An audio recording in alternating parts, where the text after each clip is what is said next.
মতো শিবু, দিবু ও রাজু কাঠ কাটতে জঙ্গলে গেল। তারা কাঠ কাটতে কাটতে খুবই ক্লান্ত হয়ে গেল। ক্লান্ত শরীরে খুব তৃষ্ণা পেয়েছে, একটু জল হলে ভালো হতো। চলো না বন্ধু, কোথাও জল পাই কিনা দেখি। চল তাহলে, আমারও যে খুব তৃষ্ণা পেয়েছে। তাহলে তোরা দুজন যা, আমি এখানে বসছি, আমার হাঁটতে একটু ভালো লাগছে নে।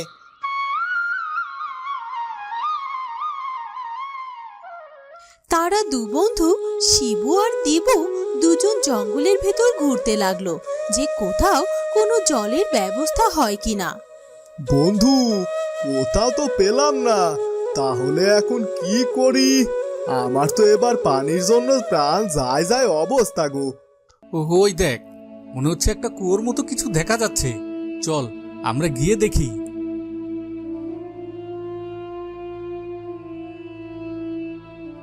হ্যাঁ বন্ধু, এটা তো সত্যিই কুয়ো। দেখ, বালতিও বাঁধা আছে। দাঁড়া, কুড়ালটা এর উপর রেখে তোকে পানি উঠিয়ে দিচ্ছি। আরে, আমার কুড়ালটা এভাবে নিচে পড়ে গেল। কাল থেকে আমি কাট কাটতে আসবো কি করে? তুই বরং একটা কাজ কর, দড়ি বেয়ে নিচে নেমে যা, নিচে গিয়ে কুড়ালটা উঠিয়ে নিয়ে আয়। আচ্ছা ঠিক আছে, দড়িটা ভালোভাবে ধরিস কিন্তু। দিবু দড়ি ধরে কুয়োর ভেতরে নেমে গেল।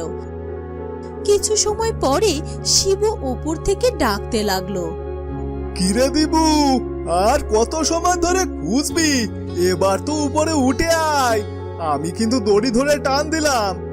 দিবুর কোনো সাড়া শব্দ না পেয়ে তখন শিবু দড়ি ধরে টান দিল আর দেখলো বালতি ভর্তি সোনার মোহর।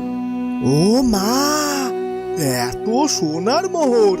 এই বালতিতে এত সোনার মোহর কোথা থেকে আসলো? যদি আরো সোনার মোহর পেতে চাও তবে জীবিত মানুষ পাঠা। জীবিত মানুষ? তাহলে এই সোনার কুয়োটা দিবুকে নিয়ে এতগুলো সোনার মোহর দিল। সে যাই হোক, আমার আরো সোনার মোহর চাই। প্রচন্ড লোভ শিবুর মাথা চারা দিয়ে উঠল। সে সোনার মুদ্রাগুলো পাশে একটা ঝোপে লুকিয়ে রেখে রাজুর কাছে গেল। হায় হায় হায়, এ কি হয়ে গেল? কিরে কিরে বন্ধু, কি হয়েছে? এভাবে কাঁদছিস কেন? আমাদের বন্ধু দিবু পানি খেতে যেয়ে পাশের কুয়োর ভেতরে পড়ে গেছে রে। এবার কি হবে? কিভাবে উঠাবো ওকে? কি বলছিস কি তুই? তাড়াতাড়ি চল, আমি দিবুকে কুয়ো থেকে খুঁজে বের করে আনবো। হ্যাঁ হ্যাঁ, চল চল।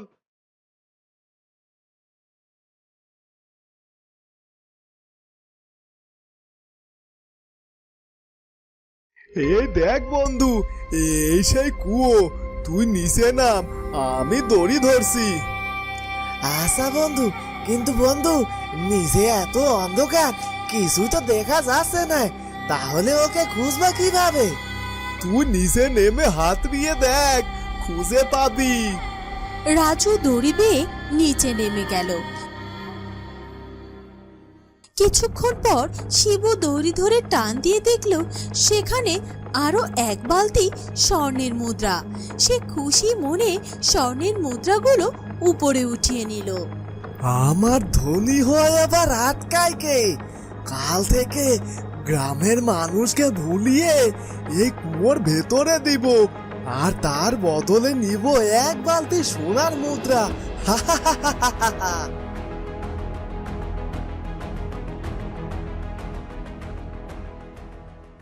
শিবু সব স্বর্ণ মুদ্রাগুলো নিয়ে বাড়িতে ফিরে এলো।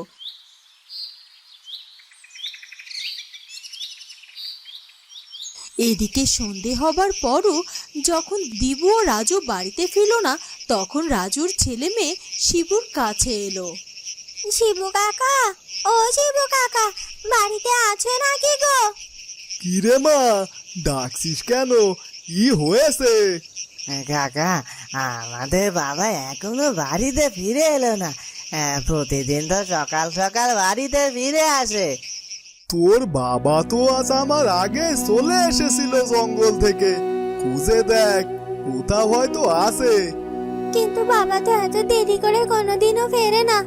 ভাইয়া চল বাড়িতে ফিরে দেখি বাবা এসেছে কিনা। তারা দু ভাই বোন বাড়িতে ফিরে গেল। ভাই আমার কেন জানি না শিবু কাকার কথা বিশ্বাস হচ্ছে না রে। বাবা তো শিবু কাকাকে রেখে কোনোদিনও একা একা আসে না রে। হ্যাঁ বোন, কাল একবার আমাদের জঙ্গলে যেতে হবে, বুঝলি? বাবা থাকবে না এ কথা আমি কোনোদিনও ভাবতে পারবো না রে।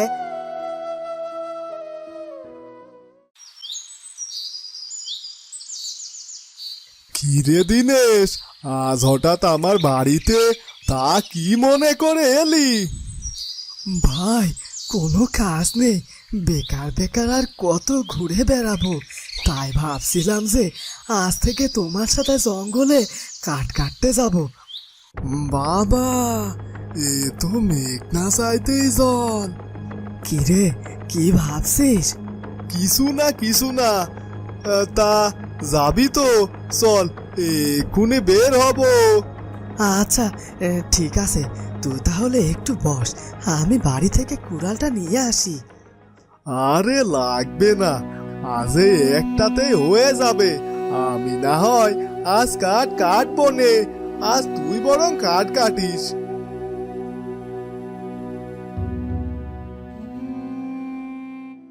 শিবু দিনেশকে ভুলিয়ে ভালিয়ে জঙ্গলে সে কুয়োর কাছে নিয়ে এলো। শিবু পানি খাবার নাম করে তার কুড়ালটা কুয়োর ভেতরে ফেলে দিয়ে বলল, আরে আমার কুড়ালটা পড়ে গেল রে, এবার কি হবে? আমি কাঠ কাটবো কি দিয়ে? চিন্তা করিস না শিবু, দাঁড়া আমি কুয়োয় নেমে তোর কুড়ালটা নিয়ে আসছি। দিনেশ কুড়ালটা নিতে নিচে নামলো। কিছু সময় পর শিবু দড়ি টেনে উপরে এনে দেখলো আজও এক বালতি ভর্তি স্বর্ণের মুদ্রা। আরে দিন দিন আমি এই স্বর্ণ মুদ্রা দিয়ে কোটিপতি হয়ে যাব। আমার আরো স্বর্ণ মুদ্রা চাই, আমি এবার অনেক ধনী হতে চাই। শিবু স্বর্ণের মুদ্রা নিয়ে বাড়িতে ফিরে গেল। এদিকে রত্না ও রিমন তার বাবার খোঁজে জঙ্গলে এলো। ভাই এত বড় জঙ্গলে আমরা কোথায় খুঁজবো বাবাকে?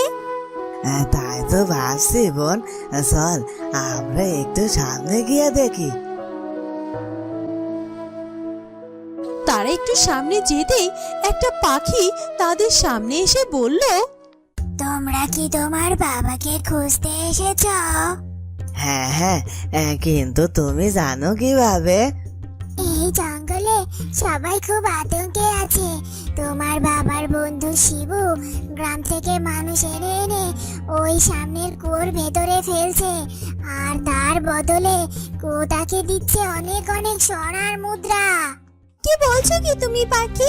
তার মানে আমার বাবা ওই কুয়োর ভেতরে আছে? হ্যাঁ, ওই কুয়োর ভেতরে আছে একটা রাক্ষস, আর তার মেয়ে মৃত্যু সজ্জায়। আর তার মেয়েকে বাঁচাতে হলে পূর্ণিমার রাত পর্যন্ত লাগবে 101টা মানুষের কাটা মাথা, আর সেই মাথা দিয়ে ওই রাক্ষসটা তার মেয়েকে বাঁচাবে। তাহলে কি আমার বাবা বেঁচে নেই? হ্যাঁ আছে। এই পূর্ণিমার রাতে তোমার বাবাকে সহ সবাইকে বলি দেওয়া হবে। ভাই তাহলে এখন আমরা আমাদের বাবাকে কি করে বাঁচাবো? এই নাও, এই লকেট দুটো গলায় পরো, তাহলে ওই রাক্ষসটা তোমাদের বন্দি করতে পারবে না। আর এই ছুরি দিয়ে ওই রাক্ষসীর মেয়েকে তোমরা মেরে ফেলবে। ধন্যবাদ পাখি তোমাকে। এরপর তারা সেই পাখিটির কাছ থেকে বিদায় নিয়ে কুয়ার ভেতরে ঝাঁপ দেয়। বোন, আমরা তো রাক্ষসপুরীতে চলে এলাম। হ্যাঁ ভাই, চল আমরা বাবাকে খুঁজে বের করি। তারা দু ভাই বোন হাঁটতে হাঁটতে দেখলো সামনে একটা বড় প্রাসাদ দেখা যাচ্ছে। বোন, ওই দেখ, একটা প্রাসাদ দেখা যাচ্ছে। চল সেখানে গিয়ে দেখি।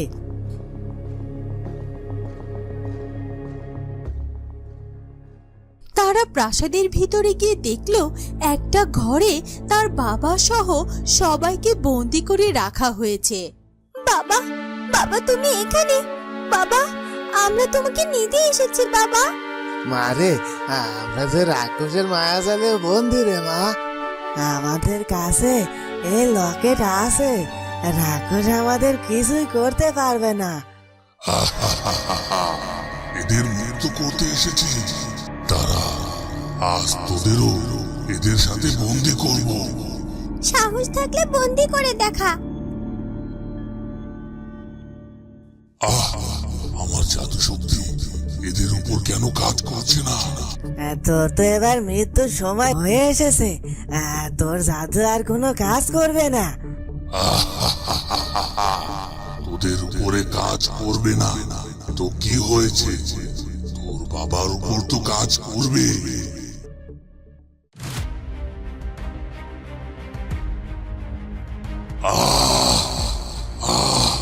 মরে গেলাম, তোদের আমি।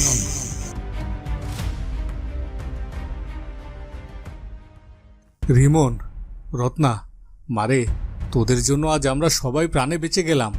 ওই শিবু স্বর্ণমুদ্রার লোভে আমাদের এই কুয়ার ভেতরে ফেলে দেয়। কাকু, চলো আমরা সবাই ওই শিবুকে ধরে এনে এই কুয়োর ভেতরে ফেলবো। ওকে উচিত শিক্ষা দিতেই হবে। হ্যাঁ বাবা, তুই ঠিকই বলেছিস। এরপর সবাই কুয়া থেকে বেরিয়ে শিবুকে ধরে নিয়ে এসে সেই কুয়ার ভেতরে ফেলে দিল। এরপর সবাই মিলে সেই কুয়োটা সারা জীবনের জন্য বন্ধ করে দিল। এর জন্য কথায় বলে, লোভে পাপ আর পাপে মৃত্যু। তো বন্ধুরা, কেমন লাগলো আমাদের আজকের গল্পটি? যদি ভালো লাগে তাহলে অবশ্যই আমাদের চ্যানেলটিকে সাবস্ক্রাইব করে দিও। দেখা হবে নতুন কোনো গল্প নিয়ে। ধন্যবাদ।